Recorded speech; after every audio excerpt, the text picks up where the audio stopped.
இந்த முதுமையை நாம் ஜெயிக்கணும் அப்படின்னா அதுக்கு என்னென்ன விஷயங்கள் இயற்கை மூலமாக நம்ம செய்ய முடியும் சார்? ஒரு எண்ணெய் தேய்த்து குளிப்பதே இன்றைக்கு உலகத்தில் நம்மளை இளமையாக வைத்துக்கொள்ளக்கூடிய மிகப்பெரிய ஒரு முயற்சி. இந்த விளக்கெண்ணெயை கழுத்திலிருந்து கால் வரையில் நன்றாக பூசி ஒரு அரை மணி நேரம் ஊற வச்சுட்டு தலைக்கு வெறும் நல்லெண்ணெய் அல்லது தேங்காய் எண்ணெய் ஏதோ ஒன்று தடவிட்டு ஒரு 3/4 மணி நேரம் ஊற வைத்து குளிக்கணும். இதை வாரத்துக்கு 2 முறை செய்கின்ற ஒரு பழக்கம். தூக்கத்திற்காக நாம் எடுக்கக்கூடிய நேரம் ஒரு சோம்பல் அப்படிங்கிற மாதிரி இந்த சமூகம் புரிஞ்சுக்குது. மிகப்பெரிய தவறு. எவ்வளவு பிஸியாக இருந்தாலும் எவ்வளவு வேலைகளை நாம் செய்து கொண்டிருந்தாலுமே கூட தூக்கம் அப்படிங்கிறது முறையாக இருக்கணும். 60 வயசுக்கு மேலே ஒரு ஸ்ட்ரோக் வந்தாலோ அல்லது ஒரு ஹார்ட் அட்டாக் வந்தாலோ அதன் பிறகு ஏற்படுகின்ற சிரமங்கள் மிகப்பெரிய சிரமங்களாக இருக்கிறதுனால. வணக்கம் சார். வணக்கம்மா. சார், நம்ம நிறைய பேருக்கு முதுமை வந்தாலுமே யாருடைய துணையுமே இல்லாமல் வாழணும் அப்படின்னு ஒரு எண்ணம் இருக்கும். ஆனால் இப்போல்லாம் ஒரு 40-45 வயது கடந்த உடனே நம்ம முதுமை ஆயிட்டோமோ அப்படின்ற ஒரு எண்ணம் இருக்குது. இந்த முதுமையை நாம் ஜெயிக்கணும் அப்படின்னா அதுக்கு என்னென்ன விஷயங்கள் இயற்கை மூலமாக நம்ம செய்ய முடியும் சார்? பொதுவாக 5 விஷயங்களை நான் ரொம்ப ஸ்ட்ராங்காக சொல்லுவேன். இந்த 5 விஷயங்களை நம்ம ஒரு 20-30 வயதுலேருந்தே செய்ய ஆரம்பித்தோன்னா நிச்சயமாக 100 வயது ஆனாலும் இளமையாக இருக்க முடியும். இதுக்கு மருந்து மாத்திரைகள்லாம் ஒன்றும் தேவையில்லை. முதலாவது விஷயம் நான் பொதுவாகவே சொல்கிறது எண்ணெய் குளியல். ஒரு எண்ணெய் தேய்த்து குளிப்பதே இன்றைக்கு உலகத்தில் நம்மளை இளமையாக வைத்துக்கொள்ளக்கூடிய மிகப்பெரிய ஒரு முயற்சி. துரதிர்ஷ்டவசமாக இந்த தலைமுறை, அதாவது இன்றைக்கி 50 வயதில் இருக்கக்கூடிய தலைமுறையிலிருந்து இன்றைக்கு ஜென் ஆல்ஃபா நம்ம சொல்லக்கூடிய குழந்தைகள் வரை யாருக்குமே எண்ணெய் தேய்த்து குளிக்கக்கூடிய பழக்கம் கிடையாது. அதனால தான் இன்றைக்கு நிறைய நோய்களோடு போராடுறாங்க. இந்த எண்ணெய் தேய்த்து குளிக்கும்போது உடலில் இருக்கக்கூடிய சூடு குறையும். உடலுடைய வளர்சிதை மாற்றம் சொல்லக்கூடிய மெட்டபாலிக் ரேட்டில் ஒரு சேஞ்ச் வரும். இந்த வளர்சிதை மாற்றத்தில் இருக்கக்கூடிய மெட்டபாலிக் ரேட்டில் வர சேஞ்ச் இன்றைக்கி நம்மளுடைய ஆரோக்கியத்தை மீட்டு கொடுக்கக்கூடிய மிகச்சிறந்த ஒரு உபாயம்னே நம்ம சொல்லலாம். இப்போ யாரெல்லாம் இன்றைக்கு ஆரோக்கியமாக இருக்கணும்னு நினைக்கிறோம், இளமையாக இருக்கணும்னு நினைக்கிறோமோ நம்மெல்லாம் வாரத்துக்கு குறைந்தது 2 முறை, ஆண்களாக இருந்தால் புதன் சனி, பெண்களாக இருந்தால் செவ்வாய் வெள்ளி, இந்த 2 நாள் ஒரு 100 மில்லி விளக்கெண்ணெய் எடுத்து சூடு செய்து, இந்த விளக்கெண்ணெய் நல்லெண்ணெய் கிடையாது, விளக்கெண்ணெய், இந்த விளக்கெண்ணெயை கழுத்திலிருந்து கால் வரையில் நன்றாக பூசி ஒரு அரை மணி நேரம் ஊற வச்சுட்டு தலைக்கு வெறும் நல்லெண்ணெய் அல்லது தேங்காய் எண்ணெய் ஏதோ ஒன்று தடவிட்டு ஒரு 3/4 மணி நேரம் ஊற வைத்து குளிக்கணும். குளிக்கும்போது பாசிப்பயிறு பொடியோ அல்லது சீயக்காயோ போட்டு குளிக்கணும்.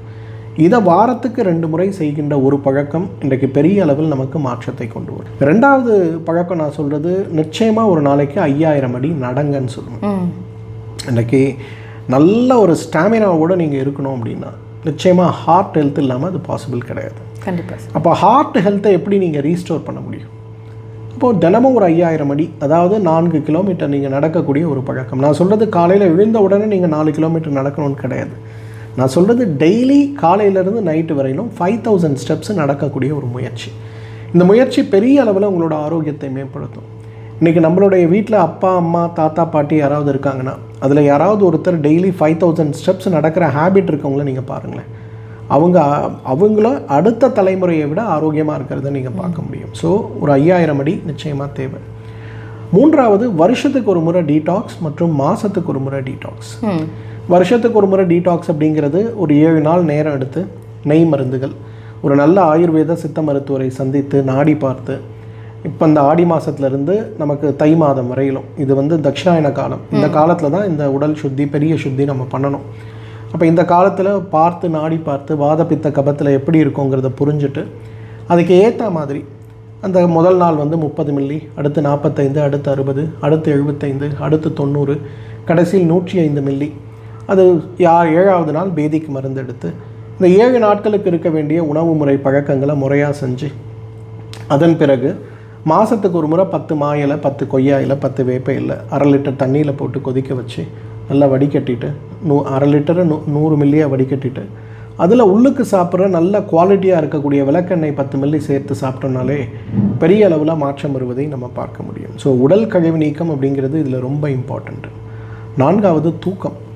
இன்றைக்கி என்ன செஞ்சாலுமே ஒரு நாளைக்கு 6லேருந்து 7 மணி நேரம் தூங்குபவர்களுக்கு வயதாகின்ற வேகம் குறையும் அப்படிங்கிறத நம்ம புரிஞ்சுக்கணும். இந்த தூக்கத்திற்காக நாம் எடுக்கக்கூடிய நேரம் ஒரு சோம்பல் அப்படிங்கிற மாதிரி இந்த சமூகம் புரிஞ்சுக்குது. மிகப்பெரிய தவறு.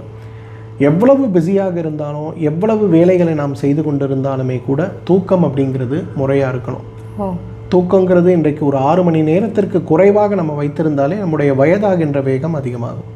5 மணி நேரத்திற்கு குறைவாக வச்சுருக்கோன்னா நம்மளுடைய ஆயுளே இன்றைக்கு 5 வருடம் குறைந்து போகும் அப்படிங்கிறதுலாம் ஆய்வறிக்கை பயமுறுத்துகிறது. அதனால் தூக்கத்துக்கு ஒரு முக்கியத்துவம் கொடுக்கணும். 5வது தியானம். இன்றைக்கு உடல் கழிவை நீக்குவது போல் மனக்கழிவை நீக்கணும். ஃபிசிக்கல் கான்ஸ்டிபேஷன் சொல்லுவோம், மலச்சிக்கல் அப்படின்னு சொல்லுவோம். அதே போல் மனக்கழிவுன்னு சொல்லுவோம், எமோஷனல் கான்ஸ்டிபேஷன் சொல்லுவோம். எந்த அளவுக்கு மனக்கழிவை நீக்கக்கூடிய முயற்சிகளை நம்ம செய்கிறோமோ அந்த அளவுக்கு உடலுடைய ஆரோக்கியம் மேம்படுவதை பார்க்க முடியும். மனக்கழிவு நீக்கம் அப்படிங்கிறது இன்றைக்கு ஆரோக்கியத்தை மேம்படுத்துவதற்கு மட்டுமல்ல, இன்றைக்கு நீண்ட ஆயுள் இளமையாக வாழ்வதற்கு ரொம்ப முக்கியம். குறைந்தது இந்த 5 விஷயத்தை நம்மளால் டெய்லி வாழ்க்கையில் அடாப்ட் பண்ண முடியும்னா, நீங்கள் சொல்கிற மாதிரி வயதாகின்ற கவலை இல்லாமல், வயதாகுங்கிற பயம் கூட இல்லாமல் இளமையாக வாழ முடியும். நிச்சயமா சார். இப்போ வயதாகுன்ற பயம் இருக்கிறவங்க இந்த மாதிரியான விஷயங்களை, இந்த 5 டிப்ஸை ஃபாலோ பண்ணாங்க அப்படின்னா அவங்களுக்கு வயதாகும் பொழுது கூட பிரச்சனை இருக்காது. ஒருவேளை 70 வயசு ஆகிடுச்சு, 75 வயசு ஆகிடுச்சு அப்படின்னா அவங்க இதுக்கப்புறம் நான் எந்த துணையும் இல்லாமல் நான் என்னுடைய வேலைகளை நான் செய்துக்கணும். அதிகபட்சம் அவங்களோட ஆசை அதுவாக தான் இருக்கும் 60 வயதுக்கு மேலே.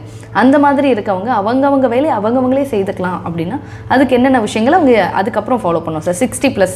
அதுக்கும் 5 விஷயமா. முதலாவது வந்து தன்னம்பிக்கை வேணும். எனக்கு பெரும்பாலும் நமக்கு 55 வயது 60 வயது ஆகும்போது நடை தடுமாற்றங்கள் ஏற்படும் போது நம்ம மனதில் ஏற்படுகின்ற தன்னம்பிக்கை குறைபாடு அப்படிங்கிறது தான் இதுக்கு பெரிய காரணம். வாக்கிங் ஸ்டிக் வச்சுக்கிறத நிறைய பேரை நான் பார்க்குறேன் ஒரு கௌரவ குறைச்சலாக பார்க்குறாங்க. ஆனால் வாக்கிங் ஸ்டிக் வைக்கும்போது நம்முடைய தன்னம்பிக்கை கூடும் அப்படிங்கிறத புரிஞ்சுக்கணும். ஸோ வாக்கிங் ஸ்டிக் வைக்கிறது தவறா சரியா என்ன கேட்டால் சரின்னு தான் சொல்லுவேன். நமக்கு உடலுடைய பலம் என்னங்கிறத கணிக்க முடியாத வயது 60 வயது. 60 வயது வாழ்க்கை நமக்கு எவ்வளவு தேய்மானத்தை கொடுத்துருக்கிறதுன்னு கூட நம்ம யாரும் புரிஞ்சுக்கிறது இல்லை. ஸோ அந்த மாதிரி இருக்கும்போது நம்ம நடக்கும்போது அல்லது படிக்கட்டுகள் ஏறும்போது நமக்கு ஏற்படுகின்ற பலவீனங்கள் தடுமாற்றங்களை மாற்றுவதற்கு வாக்கிங் ஸ்டிக்குங்கிறது ரொம்ப அவசியம். அதை வச்சுக்கிறது ரொம்ப நல்லது. ஸோ தன்னம்பிக்கை அப்படிங்கிறது வேணும். 2வது 60 வயதில் வீட்டில் பெரியவங்க இருக்காங்கன்னா இன்றைக்கி நம்ம எல்லாருமே செய்ய வேண்டிய முக்கியமான வேலை என்னென்னா, ஒரு வயசு குழந்தை நம்ம வீட்டில் இருந்தால் எப்படி பார்த்து அந்த குழந்தைகளுக்கு சத்துள்ள உணவுகளை கொடுக்குறோமோ அதே போல் 60 வயதில் இருக்கவங்களுக்கு அந்த உணவு முறைகளில் ஒரு மாற்றத்தை கொண்டு வரணும். அவங்களுக்கு சர்க்கரை நோய் இருக்கலாம், உப்பு நோய் இருக்கலாம், இதய நோய் இருக்கலாம், எடை கூடுதலாக இருக்கலாம். அப்போது வழக்கமாக செய்யக்கூடிய இட்லி, வழக்கமாக சாப்பிடக்கூடிய சாப்பாடு, மாலையில் சாப்பிடக்கூடிய டிஃபனு, ஸ்நாக்ஸு, இந்த மாதிரி விஷயங்கள் எல்லாம் தவிர்த்து ஒரு ஆயுர்வேத மருத்துவரை அல்லது ஒரு சித்த மருத்துவரை சந்தித்து நாடி பார்த்து அம்மாவோட உடம்பு அப்பாவோட உடம்பு எப்படி இருக்குன்றதை புரிஞ்சு அவர்களுக்கென்று நியூட்ரிஷனலான உணவு திட்டத்தை கொடுக்க வேண்டியது ரொம்ப ரொம்ப அவசியம். இன்றைக்கி அதை நம்ம செய்யலைன்னு வச்சுங்களேன், இன்றைக்கி நீங்கள் என்ன பண்ணாலும் பிரயோஜனம் இல்லை. 3வது அவர்களுக்கென்று இருக்கக்கூடிய சில ஆசைகளை நிறைவேற்றி கொள்ள முயற்சி பண்ணணும். இப்போ அம்மாவும் அப்பாவும் இன்றைக்கி நாமளே 40 வயசில் இருக்கோம், நமக்கென்று நிறைய ஆசைகள் உண்டு. ஆனால் இன்றைக்கு வேலை நிமித்தம், படிப்பு, குழந்தைகளுடைய வேலை இதெல்லாம் நம்ம ஓடும்போது நம்முடைய ஆசைகள் நிறைய நிறைவேறாமலே போகிறத பார்க்குறோம். இந்த கோவில் போகணும், இந்த ஹோமம் பண்ணணும், இந்த சுவாமிஜியை போய் பார்க்கணும், இந்த மாதிரி ஆசைகள் நிறைய இருக்கும் அவங்களுக்கு. அந்த ஆசைகளை நிறைவேற்றி கொள்வதற்கு முயற்சி செய்யணும். எண்ட் ஆஃப் த டே மன மகிழ்ச்சியும் திருப்தியான மனமும் தான் நமக்கு ரொம்ப அவசியமே தவிர இந்த 2 விஷயம் இல்லாமல் நம்முடைய ஆரோக்கியம் நல்லா இருக்காது. ஸோ அதற்கான முயற்சிகளை நாம் எடுத்துக்கொள்ள முடியுமான்னு பார்க்கணும். 4வது பொதுவாக மருத்துவர்களை குறைந்தபட்சம் 3 மாதத்துக்கு ஒரு முறையாவது போய் பார்க்கணும். நம்ம வீட்டில் இருக்க நிறைய பெரியவர்களை நான் பார்க்குறேன். ப்ளட் ப்ரெஷருக்கு மருந்து, டயபெட்டிஸ்க்கு மருந்துன்னு சாப்பிட்டா கூட சில நேரங்களில் டாக்டரையே பார்க்காம 1 வருஷம் 6 மாதம் எந்த விதமான மெடிக்கல் செக்கப்பும் இல்லாமல் இருக்கிறத பார்க்குறேன். அவங்க அந்த மாதிரி விஷயத்தை தடுக்கணும் முதல்ல. ஏன்னா prevention is better than health. ஏன்னா 60 வயசுக்கு மேலே ஒரு ஸ்ட்ரோக் வந்தாலோ அல்லது ஒரு ஹார்ட் அட்டாக் வந்தாலோ அதன் பிறகு ஏற்படுகின்ற சிரமங்கள் மிகப்பெரிய சிரமங்களாக இருக்கிறதுனால அதை கொஞ்சம் கவனமாக நம்ம பார்த்துக்கணும். இது எல்லாத்துக்கும் மேலே கடைசியானது தியானம் செய்யணும். இந்த உடல் கழிவு நீக்கமும் தியானமும் இன்றைக்கி ரொம்ப ரொம்ப இம்பார்ட்டண்ட். ஏன்னா இன்றைக்கு தியானம் செய்யாமல் யாருடைய ஆரோக்கியமும் மேம்படுவதற்கு வாய்ப்பு கிடையாது. அது இளைஞர்களாகட்டும் வயதானவர்களாகட்டும். இந்த 5 விஷயத்தை 60 வயசுக்கு மேலே இருக்கவங்க செய்ய முடியும்னா நிச்சயமாக அவங்க 80 பற்றி 90 பற்றி கவலைப்படாமல் ஆரோக்கியமாக இருக்கலாம். நிச்சயமாக டாக்டர். ஆக்சுவலாக என்னென்னா நிறைய பேருக்கு இப்போவே பயம் வந்துடுது. நாம் வந்து இப்போவே இவ்வளோ வீக்காக இருக்கோமே, இன்னும் கொஞ்ச நாள் போயிடுச்சு, ஒரு 45 வயது 50 வயது ஆயிடுச்சுன்னா நம்மளை வந்து பார்த்துக்கிறதுக்குன்னு ஒருத்தர் தேவைப்படுவாங்களோன்ற ஒரு பயம் இப்போவே 30-35லேயே நமக்கு வர ஆரம்பிச்சிருது. ஆனால் அது எல்லாத்துக்குமே வந்து இன்றைக்கே நாம் வந்து சொல்யூஷன் கொடுத்துட்டோம் அப்படின்னா ஃப்யூச்சரை பற்றி பயப்பட வேண்டாம் அப்படின்னு சொல்லிட்டு ரொம்ப தெளிவாக சொன்னீங்க டாக்டர். ரொம்ப நன்றி. வணக்கம்.